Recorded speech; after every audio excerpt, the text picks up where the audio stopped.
Un soldado muere de un balazo en la espalda. Otro más dispara contra uno de los fascinerosos que asesinaron al militar. Mis valedores, ¿quién es la víctima? ¿Quién es el verdugo?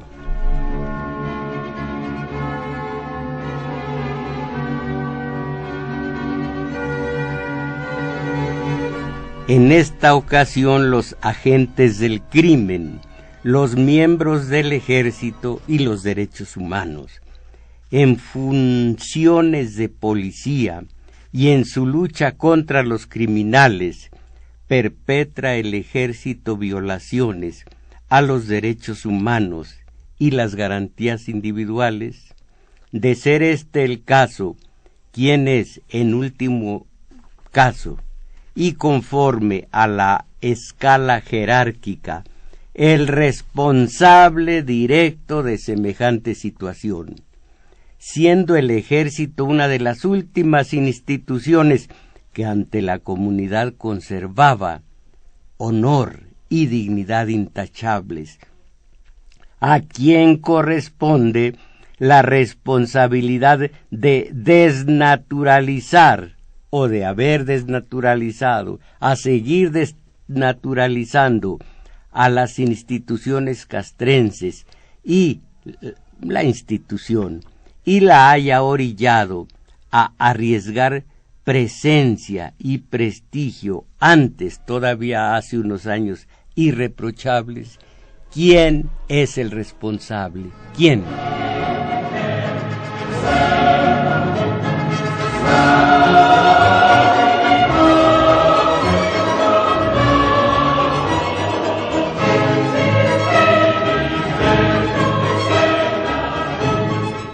Atenidos al corto plazo y con el recurso de un video con algunos minutos de duración, es muy difícil hacerse una idea de lo que ocurre con el ejército en funciones de policía. Para ello hay que recurrir a la historia, en este caso la fecha concreta, que es marzo del 2007, cuando una maniobra tan temeraria como desatinada marcó la confrontación de las Fuerzas Armadas con el que nombran, y nombraban todavía entonces, crimen organizado. Y si una contienda se mide por sus resultados, esta guerra, entre comillas, ha pespunteado el territorio del país con cientos de miles de cadáveres y desaparecidos, familias descoyuntadas, pueblos deshabitados y multitud de fosas clandestinas. Si antes de la confrontación con los cárteles de la droga, los delincuentes tenían allá su lugar y en otro sitio las fuerzas del orden, y nosotros, la población civil, en el sector del territorio ajeno a lo que allá acontecía. Los resultados de marzo de hace 10 años parecen el fruto del licor y de una vocación carnicera.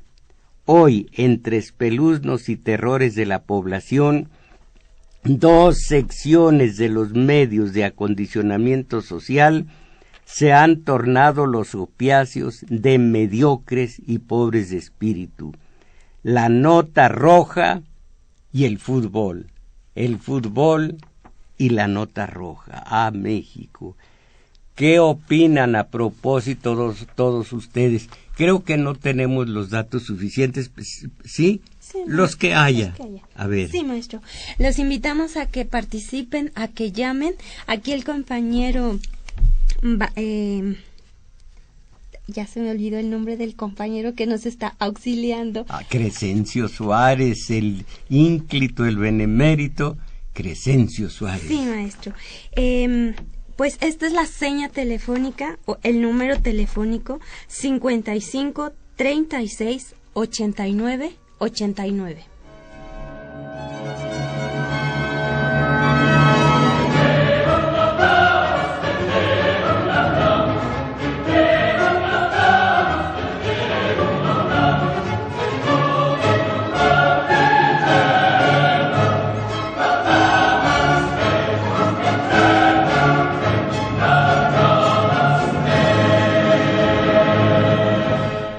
pues, la realidad objetiva de México denuncia que hoy día, como nunca antes en su historia reciente, mal sobrevive el país hundido en el tremedal, en las arenas movedizas, en uno de los episodios nacionales más oscuros, escabrosos y dolorosos, juzgando en términos de muertos, heridos, desaparecidos, fosas clandestinas y robos, asaltos, secuestros y violaciones, tortura practicada indistintamente y de manera cotidiana por narcos, policías y miembros del ejército. Por supuesto también de la fuerza de la Marina Armada. Tal es hoy el tiempo mexicano donde persiste la sañuda violación de los derechos humanos, las garantías individuales también, y una ausencia total de justicia. Esto es trágico. Miren, lo afirma el jurista a propósito, dice él, la democracia de un país se mide por el respeto a los derechos humanos. Y algo más. Los derechos humanos se encuentran en la raíz de todos los problemas capitalinos de nuestro tiempo. ¿Qué les parece? Voy a repetir esto. La democracia de un país se mide por el respeto a los derechos humanos. ¿Qué dicen ustedes? Este par de sentencias, mis valedores, nos remiten de inmediato al segundo de los asuntos de requemante actualidad que conmueven hoy día a la conciencia colectiva, la violencia que en nuestro país masacra a periodistas y defensores del medio ambiente y los derechos humanos.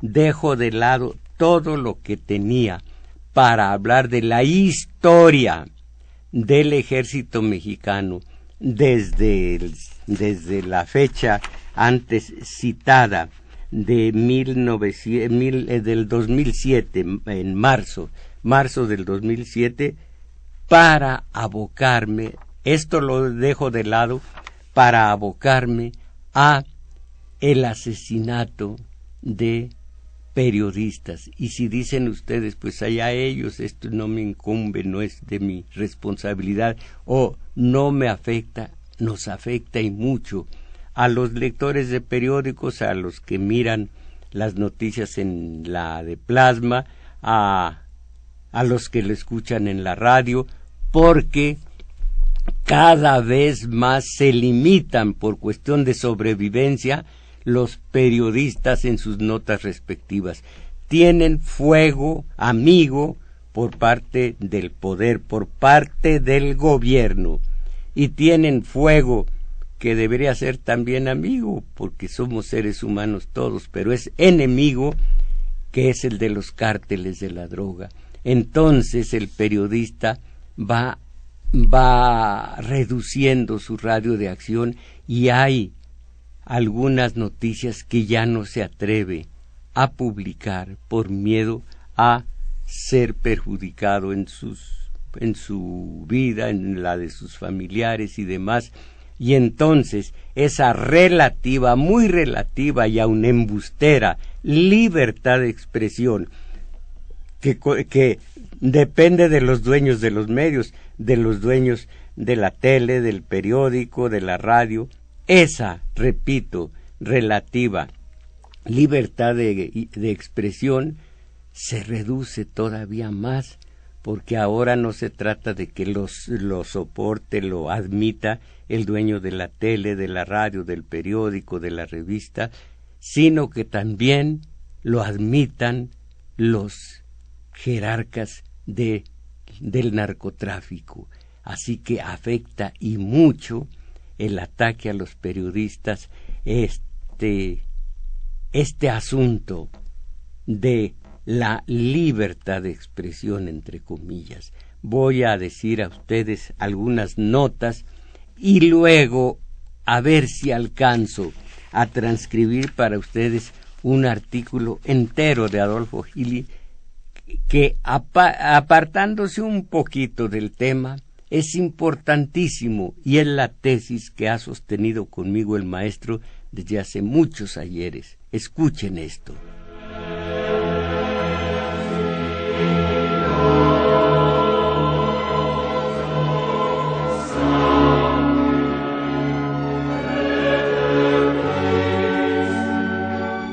Misa, es una misa que creo que viene muy a propósito del tema de los asesinatos de tantos mexicanos, entre ellos un periodista, Valdés, hace muy pocos días, y creo que esta música es la adecuada. ¿Qué música es? ¿Qué autor es? La de Hummel. Sí, Hummel.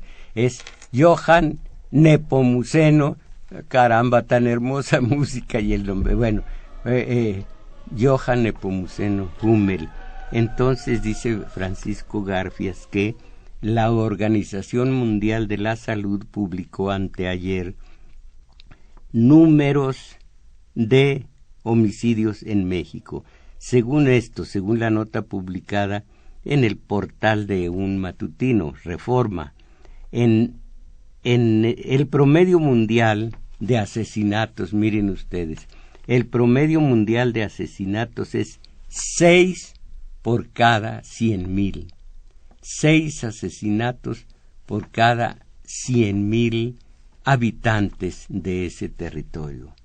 En México, por cada 100,000 no tenemos 6 asesinatos, sino 19. ¿Cómo ven? Y todo esto viene desde Calderón. Se dice que de mecha corta, Castillo Peraza, Carlos Castillo Peraza, el yucateco, que fue maestro, amigo y después un poquito malqueriente de Calderón, en algunas cartas que todos conservamos porque aparecieron en los medios, le dice: tú eres el presidente del PAN. Llegué a la oficina a media tarde, no te encontré, pero encontré muchos vasos desechables, algunos de ellos todavía con restos de etcétera, y un desorden enorme, y bueno, dio a entender muy claramente que todo aquello, el espíritu del PAN se había convertido en el espíritu del etílico. No digo en el espíritu del vino, porque el vino es generoso. Vino no es licor, uno es el vino y otro es el licor. Entonces no es el espíritu del vino, sino el espíritu de la cacardiosidad. En fin, este horror, el año pasado las ejecuciones tuvieron una constante tendencia al alza. De 617 en diciembre del 2015, pasamos a 829 en enero del 2006. En mayo se dio un brinco importante para alcanzar 993 asesinatos. En junio otro más para rebasar los 1,000. Todo el 2016 arriba de los 1,000. En marzo de este año, como ven, 1,651. Antes teníamos capacidad de asombro y de indignación cuando allá de vez en cuando había un asesinato en este país, bueno, en esta ciudad, y se cimbraba toda ella. Ahora, yo recuerdo, sin haber estado aquí, recuerdo que se hablaba allá por mis regiones de una muerte de una Chinta Aznar, cuya residencia estaba aquí en Insurgentes, cerca del cine, que creo que es cerca de la glorieta de Insurgentes. Y así uno, otro, el padre Taberner, sí, creo que así se apellidaba, por un, creo que Pancho Valentino o algo así, un luchador que fue a parar a las Islas Marías. Nos conmovíamos con aquellos asesinatos. Todavía el horror de Al Capone en Estados Unidos el día de San Valentín, 6 u 8 pegados de espaldas, de frente a la pared, de espaldas a los asesinos, rafagueados 6 u 8, y se conmovía el mundo. Ahora solamente los morbosos, solamente quien suplica en todas formas el nivel de audiencia, sea la audiencia de que se trate, maneja como prioritaria la nota roja. Terrible, terrible. A esto hemos llegado en nuestro país. Esta semana ha sido particularmente fatídica para el gremio de los periodistas. 2 ataques ocurridos el lunes 15 de mayo dan muestra de que este oficio persiste como uno de los más peligrosos de nuestro país. El periodismo, qué curioso. Todavía hace algunos ayeres despreciaba yo a los periodistas del Sobrecito, del Chayo, que estaban maiceados por el gobierno, por el sistema, estaban perfectamente mansitos. Tengo evidencias de que el autor el director y dueño de la revista, por esto, primero por qué y luego por esto, que tuvo que irse a vivir al sureste de donde era oriundo, Menéndez creo que se apellida, no estoy seguro, se me ha olvidado su nombre, sus apellidos, recibió un telefonema de un Molixto que le dijo: a ti ya te tocó, porque a todos ya les ha tocado un trozo de tierra cerca de la playa, y allí le dijo en algunos lugares de Chiapas, de Yucatán, Molixto. Y al final dijo: no, a mí no me han dado nada y no tengo por qué recibir. Y Molixto dice: no te hagas, todos los periodistas los tenemos perfectamente controlados.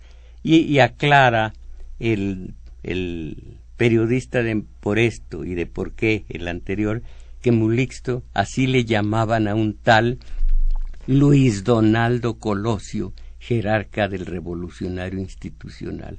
¡Pura porquería!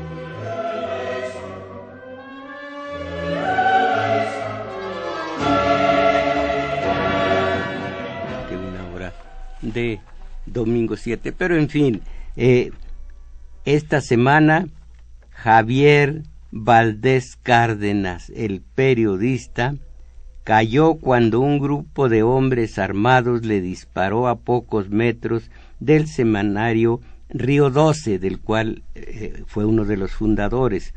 Horas más tarde, pero en la ciudad de Autlán de Navarro, Jalisco, otro grupo armado atacó a tiros a la periodista Sonia Cárdenas Oseguera, subdirectora del semanario El Costeño de Autlán, Jalisco, y a su hijo Héctor Jonathan Rodríguez Córdoba, quien murió en el lugar de la agresión. Y se habla también de Filiberto Álvarez en Morelos y de Maximino Rodríguez en La Paz, Baja California, y Miroslava Bridge en Chihuahua, Ricardo Montuy en Yanga, Veracruz, y Cecilio Pineda Brito en Ciudad Altamirano, Guerrero, todos en un lapso de menos de 3 meses. ¡Caramba!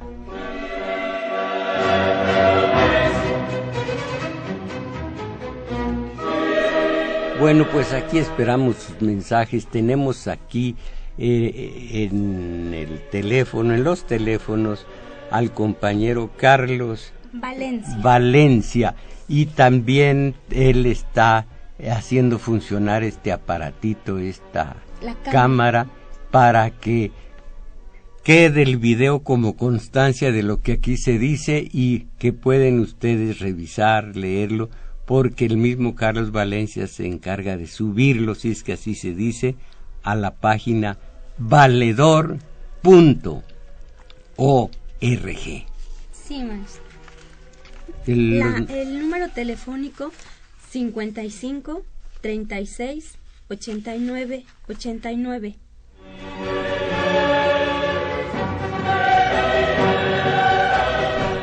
Y se indigna Javier Garza Ramos diciendo, y dice: 35 periodistas asesinados después, el presidente del país, aquí su nombre, sintió la necesidad de acudir a Twitter para mandar sus condolencias. Caramba. Trump, ¿cómo haces escuela en ese sentido? A Twitter para mandar sus condolencias y expresar su indignación por el más reciente, el homicidio de Javier Valdés Cárdenas el pasado 15 de mayo en Culiacán. Cimbró a la prensa mexicana como ningún otro crimen anterior en la década en que se ha desatado la violencia contra periodistas. El alto perfil de Javier y el reconocimiento a nivel mundial e internacional por su trabajo sobre el crimen organizado hizo de este caso uno excepcional, dándole la atención que no tuvieron los otros 5 homicidios de periodistas en este año. Yo no estoy de acuerdo en que uno, por tener estrellitas en la frente, tenga más relieve, pero así es en la realidad, que los demás. En ese caso, y tampoco debería ser así, pero mi simpatía dolorida va más a Miroslava, una mujer, una señora, una hermosa periodista, pero cuando hablan de Javier Valdés, sacan timbres de premio internacional, premio, ¿por qué no somos adultos? Los de Prepri sí, pero nosotros. En fin, a principios de mayo, una carta de la Asociación Mundial de Periodistas y el Foro Mundial de Editores advirtió a Peña que las instituciones mexicanas ya no parecían capaces de detener el crimen, de detener los crímenes contra periodistas, ni garantizar la libertad de prensa. Acuérdense de este embeleco. La libertad del periodista se inicia cuando lo acepta o lo llama el dueño del medio y termina cuando el dueño del medio le dice: ya no cabes aquí, ya tengo tu reemplazo. Ahí se terminó la libertad de prensa, la libertad de expresión, pero nosotros estamos aferrados a los viejos mitos, aferrados a los dogmas. Libertad de expresión.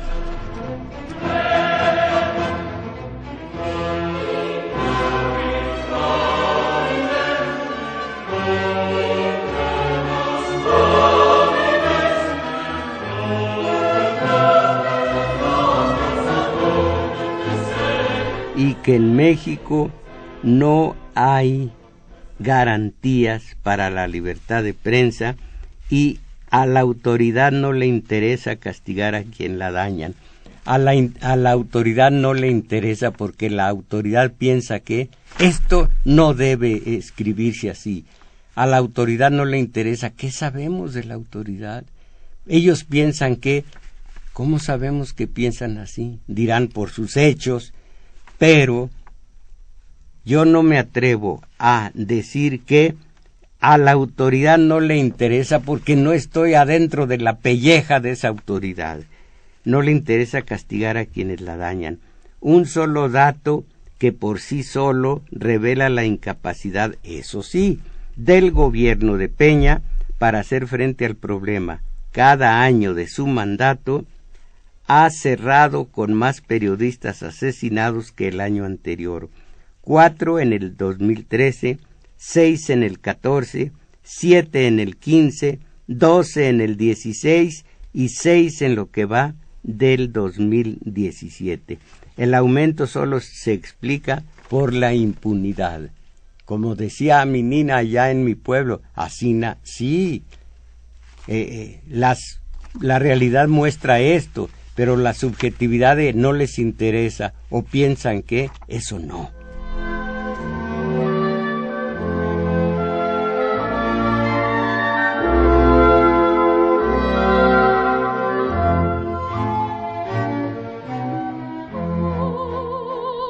Es obvio, dice Javier Garza Ramos, es obvio que cualquier persona que hoy piense matar, golpear, secuestrar o amenazar a un periodista puede hacerlo porque quien lo hizo antes se salió con la suya. Es claro que Peña tiene mal el diagnóstico, pero esto es porque también lo tiene mal su secretario de Gobernación, Miguel Ángel Osorio, quien un día después del asesinato de Valdés convocó con urgencia inusitada a una reunión con los gobernadores del país para abordar el problema. Esta misma convocatoria expone su falta de interés. Osorio cree, ahí está la situación, Osorio cree, a lo subjetivo, que los gobiernos estatales son parte de la solución cuando en realidad son parte del problema. Ya no voy a seguir leyendo esto porque intentaré leer para ustedes todo un artículo de, repito, Adolfo Giglia, que me parece fundamental para entender a México.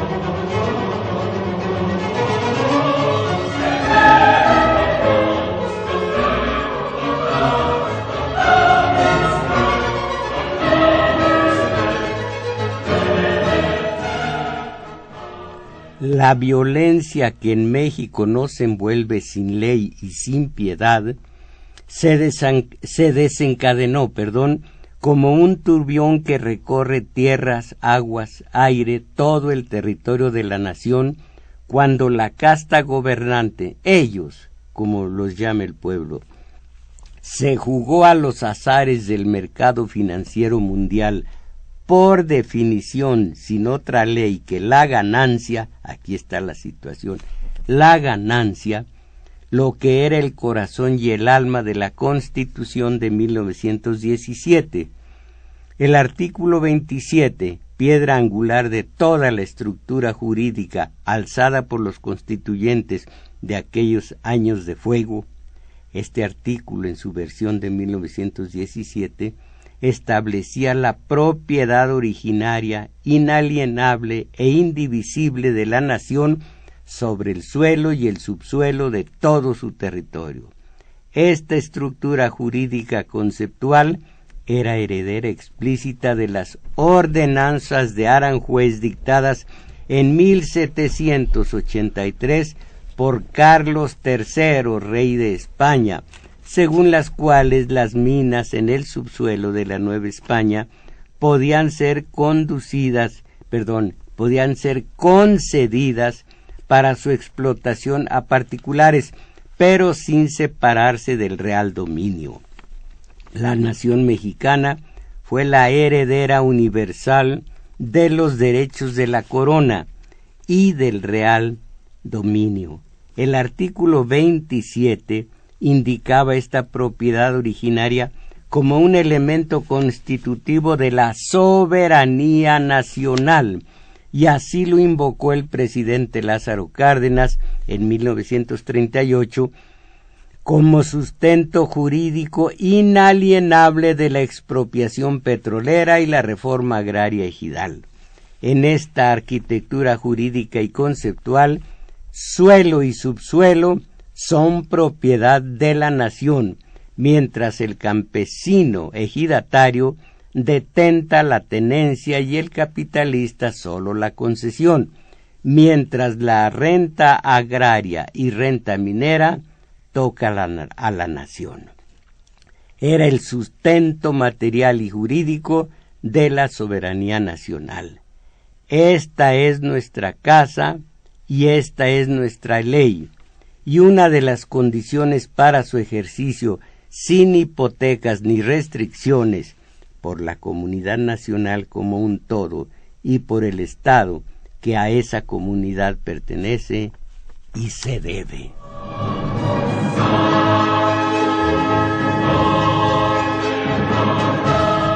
Ahora, aquí viene el cambio de épocas, viene el parteaguas.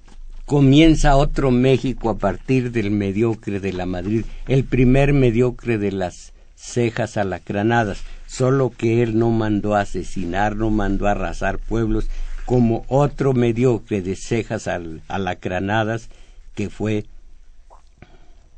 Felipe de Jesús Calderón Hinojosa.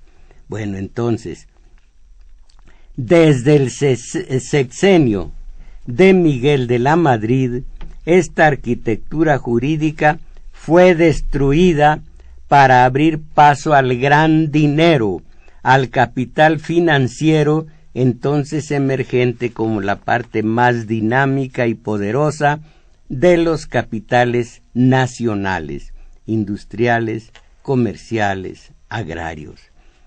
Desde los años 70 del siglo XX, una corriente de economistas de izquierda, entre ellos Ernesto Mandel, conocedor de México, estaba planeando este surgimiento poderoso de un capital financiero mexicano, por entonces aún en embrión. El terremoto del 19 de septiembre de 1985, que paralizó al gobierno federal mientras el pueblo salía al rescate de su propia gente entre las ruinas, fue como una rebelión de la naturaleza con el escenario del pacto diabólico de ese dinero sin tierra y sin ley, que se convertiría desde el sexenio sucesivo, el de Salinas, en amo y señor del territorio de esta nación que no es suya, sino del muy antiguo pueblo mexicano. La narcoindustria produce esencialmente para el mercado internacional. Ahí están sus enlaces, sus grandes consumidores, su amplio mercado y aun sus finanzas. Su ámbito de transformación de dinero ilegal en capitales legales está sobre todo en la opacidad del sistema financiero internacional, en cuyo mundo se mueven y pertenecen las fuerzas mexicanas.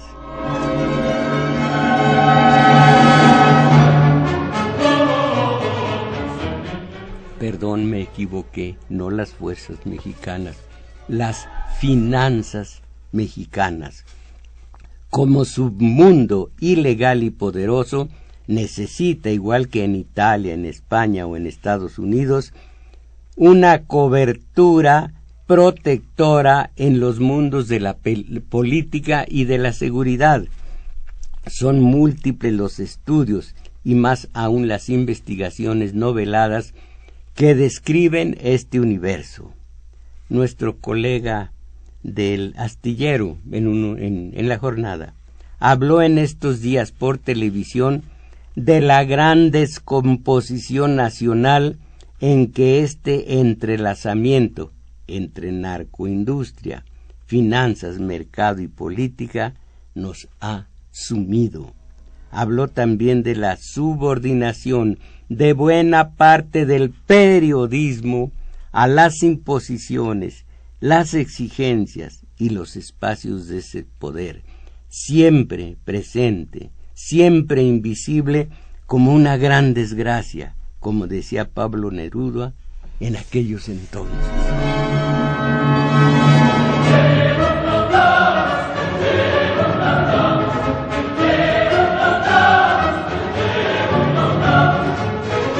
No podemos ubicar el corazón de esta vorágine de violencia y desintegración solamente en la corrupción que prolifera en el mundo de la política. Este es, por hoy, un mundo subordinado al del gran dinero y sobre todo al gran dinero que no puede decir su nombre, a las finanzas clandestinas que se funden casi invisibles en la gran corriente financiera legitimada por las leyes, la economía, los capitales y las costumbres. La corrupción es un subproducto, no un origen de la vorágine que nos arrastra. El capital financiero al cual la vertiginosa revolución tecnológica, uno de cuyos productos es la digitalización, ha dado los instrumentos para tomar el mando de la economía, la política, la comunicación, los proyectos educativos y, a esta gringada, las badnolist. Bueno, y por último, las tecnologías, las doctrinas, el destino y el uso de los ejércitos y las fuerzas armadas. Hoy su empresa es subordinar los vastos mundos de la vida a su comando y a sus fines ciegos e impersonales, y no es perversión, sino la forma y el destino del gran dinero en el cambio de época que estamos viviendo en el siglo XXI.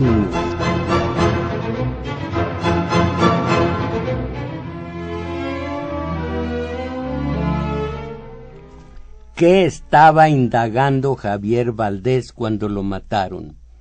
Se había aventurado en este infierno de relaciones perversas en crecimiento, en el cual se cruzan los feminicidios, el tráfico de seres humanos, las innumerables fosas clandestinas. Había empezado a tocar, como antes lo había hecho, regiones sensibles de ese universo opaco y poderoso. No sabemos. Mientras tanto, un espeso velo sigue cubriendo a los responsables y los ejecutores de Ayotzinapa, de Atenco, de Nochistlán, de toda la doliente geografía de las desaparecidas y los desaparecidos. Con decir los desaparecidos ya habla de ellas y ellos. Qué mal nos hizo Fox, qué mal le hizo a la gramática. Entonces, y de las desaparecidas y los desaparecidos y las fosas clandestinas en el territorio nacional. De estas dimensiones, de estos peligros, es el desafío que enfrentó Javier Valdés con calma, paciencia y osadía. Nos lo ha heredado. Y luego una exhortación que ya, seamos fieles cada uno, no, ya. Lo sustancial es esto, el gran dinero es todo, y allí no hay que no hay valores axiológicos, la corrupción es todo por hoy.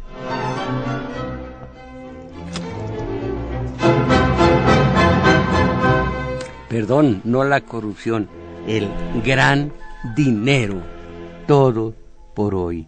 Ahora, aquí hay un párrafo altamente dramático. Dice, ¿quién dice? Jorge Cepeda Patterson. Javier estaba convencido de que lo iban a matar, porque estaba vivo, porque residía en Culiacán, porque era periodista. El lunes fue asesinado. Hace 2 semanas, a una pregunta de la reportera de El País es de España, Javier Valdés respondió: disculpa, agradezco tu interés, pero por razones de seguridad no puedo dar declaraciones. Y miren lo que luego dijo, o lo voy a decir suavecito: no puedo dar declaraciones. Se puso cabrona la situación, pero su vocación periodística era más fuerte que sus declaraciones, y siguió haciendo su periodismo. Y finalmente, el presidente de México convocó a muchos periodistas y dijo: quisiera, no es quisiera, es quiero, pero bueno, la corrupción va al lenguaje directamente. Quisiera convocarles para que guardásemos un minuto de silencio por todas las personas periodistas y defensores de los derechos humanos que lamentablemente en el ejercicio de su tarea, de su lucha, han caído en el cumplimiento de ese deber y de esa tarea a la que se han entregado, dijo el mandatario. Esto fue en el Salón Adolfo López Mateos, y se escucharon los gritos entre los periodistas. ¿Cuál minuto de silencio? ¡Justicia! ¡Justicia! ¡Ya no más discursos! A la salida estos, que ya habían sido que ya había sido identificados, fueron amenazados por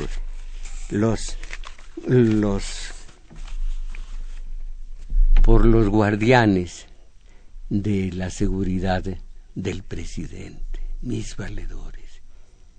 Esto, del gran dinero, esto es México. Mientras tanto nosotros, creo que son las chivas las que nos interesan, ¿no es así? ¡A México!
Pues no tengo noticias que dar a sus buenas mercedes acerca del centro de acopio del Valedor, pero sí sobre nuestros dos talleres de lectura. Perdón, taller de lectura 1 y el otro taller de teoría política, maestro, los sábados. A ver, de todos los detalles.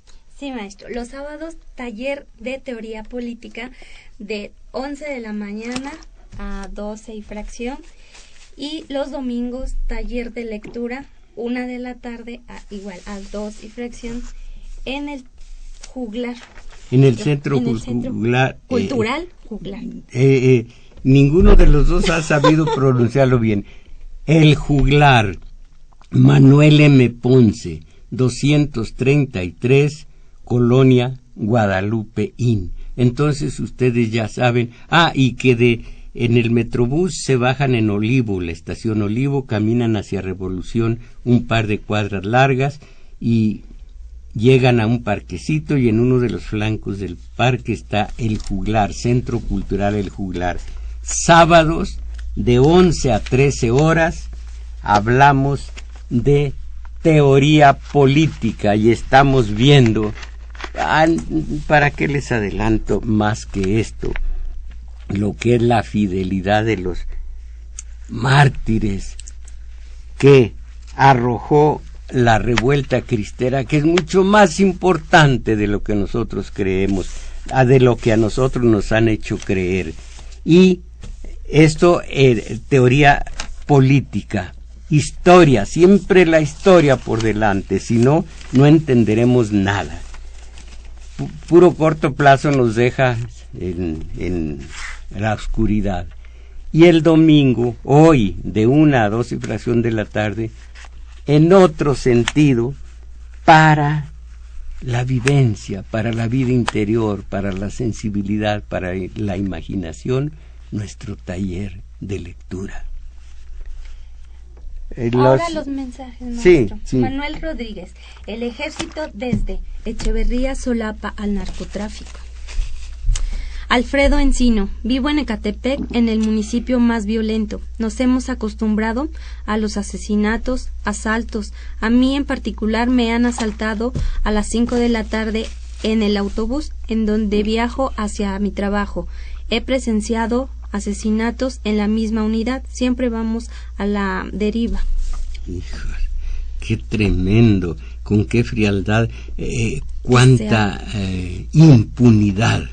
Sí. Lorenzo Vázquez, no tienen por qué haber periódicos ni periodistas. La información debe darla el gobierno federal. Ay. Bueno, sí. Adriana García, ahora con el homicidio del fundador del periódico Río 12, se ha sabido de las pésimas condiciones laborales en las que trabajan los periodistas y debería de clasificarse el trabajo del periodista como alto riesgo. Debería. Ese es catálogo de buenas intenciones. No debería haber pobreza ni debería haber riqueza, los dos delitos de la humanidad según Licurgo. Se lo acargan, se lo aplican. No aplican. Se lo dicen, dicen que ¿qué te pasa? Cálmate. Se dice que Licurgo expresó esa sentencia maravillosa. Los dos crímenes de la humanidad son la pobreza y la riqueza. Rafael Ramírez, considero que el ejército se instituyó el 19 de febrero de 1913 y curiosamente el 22 de febrero de 1913 asesinan a Madero. Esa es una de las batallas que la ha ganado. Fue precisamente en febrero, mediados de febrero, cuando fueron asesinados Madero, Pino Suárez. Ahí estaba con ellos Márquez Sterling, el embajador de Cuba en México, ese hombre, ese benemérito. Ana Galia felicita a radio. José Cruz, maestro, no puede haber democracia mientras los sindicatos corporativos estén involucrados en la política. Laboro como administrativo en una secundaria. Cada vez que hay elecciones nos asignan la cuota de votos, una cantidad por la alianza, otras por el partido del sindicato, además de que nos asignan como observadores en las casillas sin ser limitantes de ningún corporativo. Me hablaba usted hace rato de cómo van las acciones democráticas en el Estado de México. Ay, muy bien, maestro. En mi casa recibieron bolsas. Estuvieron dando bolsas de color rojo con una plantilla con todas las buenas intenciones que tienen para cambiar. ¿Quiénes? ¿Qué partido? ¿Qué candidato? Era PRI. Del Mazo. Del Mazo, sí, maestro. Caray. Si gana Del Mazo en el Estado de México, sabré yo que no tenemos remedio, ya, que hacen de nosotros lo que quieren, que ya no más falta que lo que le sucedió al pobre, no lo voy a decir, pues el torero aquel, ya saben ustedes las expresiones de los toreros, la esposa lo ve llegar todo golpeado y dice, ay, te cogió el toro. Nomás eso bueno, que no nos falta más que en el Estado de México, si gana ese señor, Yo me hago polaco. No, sí. Luis Tapia, seguimos en un estado fallido. El crimen organizado ha rebasado a los gobernantes mediocres. Siguen aumentando día con día el número de asesinatos y desaparecidos. En el extranjero se habla muy mal de México con mucha razón. Caramba. Lea esto, léalo y coméntelo a ver qué le parece. Belén Cortina, somos afortunados de tener un caudillo como el maestro Mojarro. Caudillo, pues deme el sueldo de caudillo porque ellos tienen lo que quieren. Bueno, pues y Socorro Díaz de Puebla, muy buena música la que pone en su programa.